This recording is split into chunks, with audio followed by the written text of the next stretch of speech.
নমস্কার, আমি ডক্টর বোধিসত্ত্ব খান চলে এসেছি সহজ শেয়ার বাজারের আরেকটি নতুন এপিসোড নিয়ে। প্রিয় বন্ধুরা, আশা করি সবাই ভালো আছেন এবং সুস্থ আছেন। তাহলে সোমবার এবং মঙ্গলবার পরপর দুটো দিন আমরা বাজারের শর্ট কাভারিং দেখলাম, কিন্তু বাজারের একেবারে তলায় চলে গিয়েছে কি বিভিন্ন শেয়ার্স। উত্তর হচ্ছে, সেটা কি সম্ভব? দিনের পর দিন তেলের দাম বৃদ্ধি হয়ে চলেছে, আর আমরা মনে করছি বাজার বা শেয়ার বাজারে ক্রমাগত শেয়ারের উত্থান হবে। এটা কি সম্ভব? শর্ট কাভারিং চলছে বটে, কিন্তু বিপদ আমাদের মাথার ওপরে দাঁড়িয়ে রয়েছে।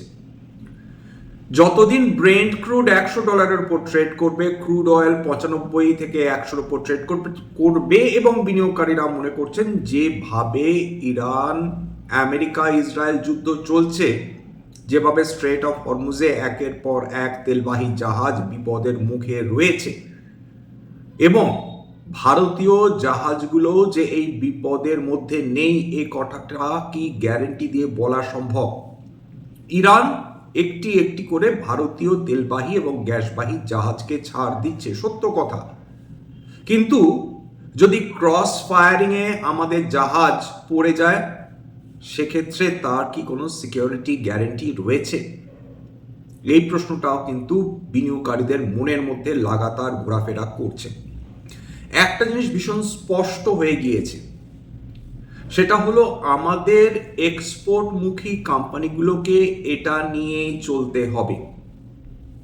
আমেরিকা আমাদের দেশের জন্য সবচেয়ে বড় এক্সপোর্ট ওরিয়েন্টেড দেশ, কিন্তু আমেরিকার ডোনাল্ড ট্রাম্প তিনি বর্তমানে যে স্ট্র্যাটেজি নিয়েছেন সেটি হলো এপস্টিন ফাইলস থেকে যদি তাকে দৃষ্টি ঘোরাতে হয় তাহলে ইরানকে আক্রমণ, ইরানের আক্রমণের থেকে যদি চোখ ঘোরাতে হয় তাহলে পুনরায় বিভিন্ন দেশের ওপর ট্যারিফ বসানো, অথবা বিভিন্ন দেশকে হুমকি দেওয়া, যদি তোমরা যুদ্ধ জাহাজ না পাঠাও তোমাদের দেখে নেব, যেটা তিনি নেটো দেশগুলো অর্থাৎ 27টি দেশকে হুমকি দিয়ে রেখেছেন মাত্র কয়েক ঘন্টা আগেই।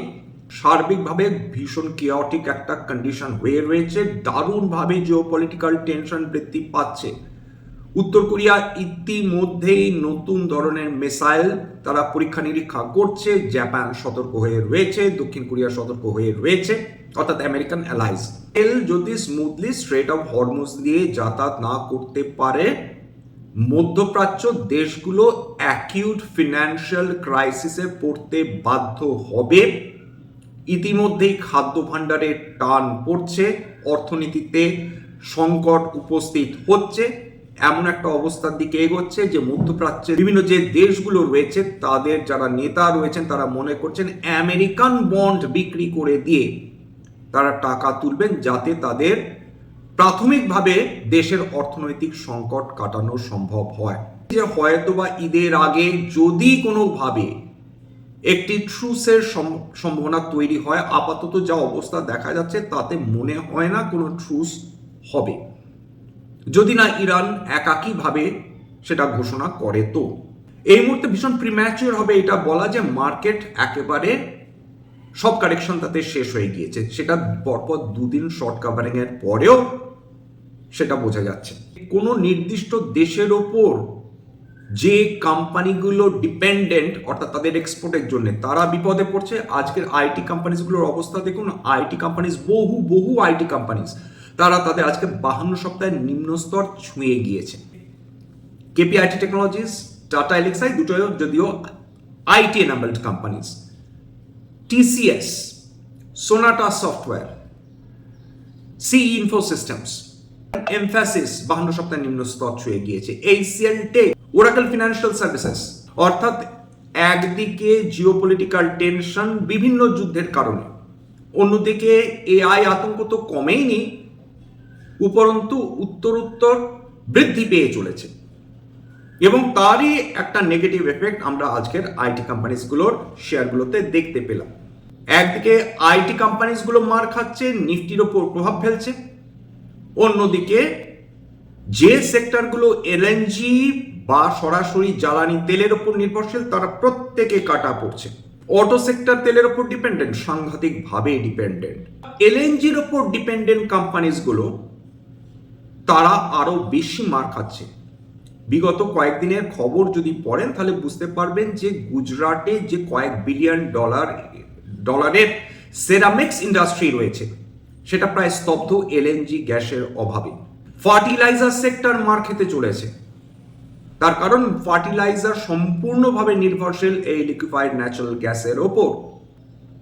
স্টিল সেক্টর, গ্যাস বেস্ট যে পাওয়ার প্ল্যান্টস গুলো রয়েছে তারা মার খেয়ে চলেছে বা মার খেতে চলেছে। এলপিজি আমাদের দেশ পুরোপুরি সেটা তৈরি করতে পারবে না, এটা অনস্বীকার্য। আমাদের প্রাকৃতিক গ্যাস, লিকুইফাইড পেট্রোলিয়াম গ্যাস নেই, কারণ আমাদের দেশে অয়েল রিজার্ভস ভীষণ ভীষণ কম। আমাদের নির্ভর করতে হবে আমেরিকার ওপর, অস্ট্রেলিয়ার ওপর, এদের কাছ থেকে আমাদের এলপিজি নিয়ে আসতে হবে, কিন্তু সেটা যথেষ্ট সময় সাপেক্ষ। হরমুজ দিয়ে এই মুহূর্তে আমাদের প্রয়োজনীয় এলপিজি বা এলএনজি আমরা নিয়ে আসতে পারবো না। কিছু কিছু জাহাজ ডেফিনেটলি ছাড় পাবে, কিন্তু সেটা সম্পূর্ণভাবে আমাদের প্রয়োজন মেটাবার জন্য যথেষ্ট নয়। যেহেতু ভারতবর্ষ পুরোপুরি অয়েল এবং গ্যাস ডিপেন্ডেন্ট ইকোনমি, যতক্ষণ না মধ্যপ্রাচ্যের সমস্যা কাটবে ততক্ষণ ভারতবর্ষের অর্থনীতি নতুন করে চালিকা শক্তি নিয়ে এগোতে থাকবে এমনটি সম্ভবপর নয়। এটা কেবল কয়েক সপ্তাহের গল্প নয়, এটা যথেষ্ট পরিমাণ ভোগাতে চলেছে আমাদের। একটি দেশের উপর যদি আমাদের এক্সপোর্ট নির্ভর হয়, যেমন আমেরিকার ওপর লার্জলি ডিপেন্ডেন্ট ফার্মা এবং আইটি কোম্পানিজের যে সার্ভিস বা সফটওয়্যার তারা প্রোভাইড করে তার উপর, মধ্যপ্রাচ্যের ওপর আমরা দারুণভাবে ডিপেন্ডেন্ট পেট্রোলিয়াম প্রোডাক্টসের ওপর, সেটা অবশ্যই আমদানির ক্ষেত্রে। যত কোম্পানিজ রয়েছে যারা বিদেশ থেকে রেভিনিউ জেনারেট করে, ক্লায়েন্ট সংখ্যা কম অথবা একটি নির্দিষ্ট রিজিয়নের উপর ডিপেন্ডেন্ট তাদের রেভিনিউর উপর, তারা লিটারালি কাটা পড়ে চলেছে বিগত কয়েক সপ্তাহ ধরে। আমাদের এক্সপোর্ট কেবলমাত্র রিজিয়ন বেসড এক্সপোর্ট হলে সেই কোম্পানিজগুলো বিপদে পড়বে বা বিপদে পড়ছে। 2 নম্বর, আমরা যে যে জায়গা থেকে আমদানি করি, অর্থাৎ সাপ্লাই চেন একটা জায়গায় ডিসরাপশন হলে আমাদের অন্যান্য সাপ্লাই চেনগুলো যাতে খোলা থাকে সেটা সজাগ থাকতে হবে।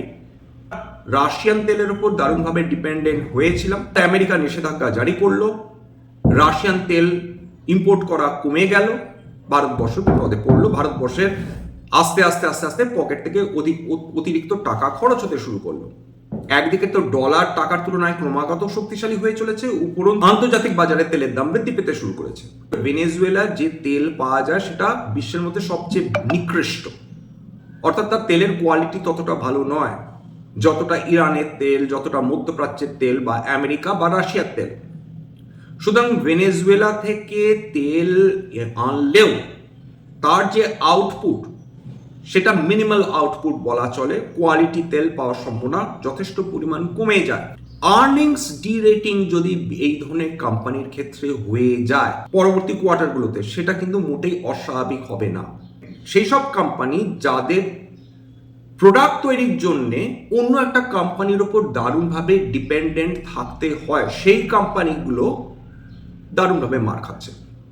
উদাহরণ হিসেবে তো দেখলাম যে অটো যেমনভাবে ডিপেন্ডেন্ট তেলের ওপর, অয়েলের ওপর এবং গ্যাসের ওপর, ঠিক যেভাবে প্রত্যেকটা সেক্টরের সঙ্গে কোনো না কোনোভাবে একটা নিবিড় সম্পর্ক থাকে। যেমন রিয়েল এস্টেট, সেই রিয়েল এস্টেট ডিপেন্ড করে ব্যাংকের ওপর, ইন্টারেস্ট রেটের ওপর, কনজামশনের ওপর।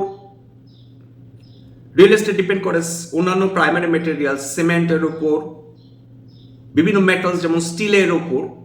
অর্থাৎ এইগুলোর যদি দাম বৃদ্ধি হয় তাহলে রিয়েল এস্টেটের ওপর দারুণ একটা নেগেটিভ প্রভাব আসে। যেগুলো সাইক্লিক্যাল স্টকস, যেগুলো সিজনাল স্টকস, যেগুলো জিওপলিটিক্যাল টেনশনের কারণে এফেক্টেড হয়, যেগুলো নিজের প্রোডাক্টের জন্য অন্য সেক্টরের ওপর ডিপেন্ডেন্ট, সেই সেক্টরগুলো মার খেয়ে চলেছে, ভবিষ্যতেও মার খাবে। যারা ভালো বিনিয়োগকারী তারা তখন এন্ট্রি নিয়ে থাকেন যখন স্টকসগুলোতে দারুণ পতন আসে, অর্থাৎ অর্থনীতি দারুণ খারাপ করছে, তখন সেই ধরনের স্টকসে তখন মানুষ বিনিয়োগ করার কথা ভাবে। বিগত 1 বছরে বেশ কয়েকটা গুরুত্বপূর্ণ ঘটনা ঘটে গিয়েছে। ভারতবর্ষে টাইম কারেকশন হয়েছে বিভিন্ন কোম্পানিজের শেয়ারে, উত্তর হচ্ছে হ্যাঁ। প্রাইস কারেকশন হয়েছে বিভিন্ন শেয়ারে, উত্তর হচ্ছে হ্যাঁ। ভারতের শেয়ার মার্কেট আন্ডার পারফর্ম করেছে এশীয় মার্কেটগুলোর তুলনায়, উত্তর হচ্ছে হ্যাঁ। বা আমেরিকান মার্কেটের তুলনায়, অবশ্যই হ্যাঁ। এফআইআই সেলিং মোটামুটি 1.5 বছর ধরে লাগাতার চলছে, উত্তর হচ্ছে হ্যাঁ। আমাদের তখনই একটা পজিটিভ আমরা এফেক্ট দেখতে পাবো যখন আমাদের যে সাপ্লাই চেনগুলো সেগুলো অটুট থাকবে, বা এমন সেক্টরস যেটা জিওপলিটিক্যাল টেনশনের উপর নির্ভরশীল নয়, যেটা ম্যাক্রো ইকোনমিক ইভেন্টসের উপর নির্ভরশীল নয়, যেটা বিদেশ থেকেও হয়তো আমদানি করে না বা রপ্তানি করে না, সেই সেক্টরগুলো অপেক্ষাকৃতভাবে সেফার বর্তমান অবস্থায়। দেশের কাছেই নতুন যুদ্ধ শুরু হয়ে গিয়েছে, সেটা ইরান আমেরিকা তো নয়, সেটা তো চলছিলই। আফগানিস্তানের নিরীহ মানুষদের খুঁজে খুঁজে হত্যা করছে পাকিস্তানের বাহিনী। বিগত কয়েক ঘন্টার মধ্যে যেটা খবর, আফগানিস্তানের থেকে যেটা খবর বেরিয়েছে যে একটি শিশু হাসপাতালের উপর আক্রমণ করেছে, প্রায় 400 জন নিরীহ আফগান শিশু এবং নারী বা পুরুষ তাদেরকে হত্যা করেছে। আফগানিস্তান পাকিস্তানের একটা যুদ্ধ, ইরান আমেরিকা ইসরায়েল যুদ্ধ, ওইদিকে ইউক্রেন রাশিয়া যুদ্ধ, এদিকে নর্থ কোরিয়া মিসাইল ছুড়ে দক্ষিণ কোরিয়া এবং জাপানকে আতঙ্কিত করে রেখেছে। মানুষ এখন ভেবে পাচ্ছে না যে সেমিকন্ডাক্টর সেক্টরে যদি নতুন করে ডিসরাপশন হয়, সেমিকন্ডাক্টর সেক্টরে যদি ডিসরাপশন আসে, গোটা বিশ্ব স্তব্ধ হয়ে যাবে। এবং এখন কেউ বুঝতে পারছে না যে চায়না এই মুহূর্তে তাইওয়ানকে নিয়ে কি ভাবছে। কারণ যদি চায়না তাইওয়ান আক্রমণ করে, তখন আমেরিকার কিন্তু কোনো কথা বলার জায়গায় তারা থাকবে না। এবং চায়না যদি তাইওয়ানকে আক্রমণ করে, সেক্ষেত্রে গোটা বিশ্ব জুড়ে যেটা চলবে সেটাকে আক্ষরিক অর্থে তৃতীয় বিশ্বযুদ্ধ ছাড়া আর কিচ্ছু বলা যাওয়া সম্ভব নয়। এফআইআইস বিক্রি দেখুন, খেয়াল করে দেখুন, কালকে তো মার্কেট উত্থান দেখেছিল, তা সত্ত্বেও এফআইআই 16ই মার্চ 9,365 কোটি টাকার শেয়ার বিক্রি করে চলে গিয়েছে। কেবলমাত্র মার্চ মাসে 66,248 কোটি টাকার শেয়ার এফআইআইসরা বিক্রি করে চলে গিয়েছে। বিভিন্ন কমোডিটিজের দাম দেখেন, সেখানে ক্রুড অয়েল লাস্ট ডেটা পাওয়া অব্দি প্রায় 2.36% উত্থান নিয়ে ট্রেড করছিল। ক্রুড অয়েল $95.71 প্রতি ব্যারেল ট্রেড করছিল। ব্রেন্ট ক্রুড $102 উপর চলে গিয়েছে, 2.46% উত্থান। গ্যাসোলিন 2% বেশি উত্থান। সোনা রূপো সেই অর্থে এখনো অবধি কোনো কিছু রিয়াক্ট করছে না, ভীষণ ফ্ল্যাট ট্রেড করছে। আজকে বিভিন্ন ইন্ডাস্ট্রিজগুলো একটু বোঝার চেষ্টা করি কে কি হচ্ছে। নিফটি ব্যাংকে আজকে শর্ট কভারিং হয়েছে, 0.78% উত্থান। নিফটি 50 23,550-এর ওপর বন্ধ হয়েছে, 0.64% উত্থান। বিএসসি সেন্সেক্স 76,000-এর ওপর বন্ধ হয়েছে, 0.68% উত্থান। ভালো করেছে নিফটি অটো 2%-এর উপর উত্থান। বিএসসি ক্যাপিটাল গুডস 1.45% উত্থান। বিএসসি মেটালস আজকে দারুণ র্যালি করেছে, 2.74% উত্থান। নিফটি ইন্ডিয়া ডিফেন্স বহুদিন পর তারা আজকের একটা উত্থান দেখলো, বিভিন্ন স্টকসে 5 থেকে 6% বেশি উত্থান। যেমন হচ্ছে ডেটা প্যাটার্নস প্রায় 6%-এর উপর উত্থান, এমটিআর টেকনোলজিস প্রায় 5.5%-এর উপর উত্থান নিয়ে ট্রেড করছিল।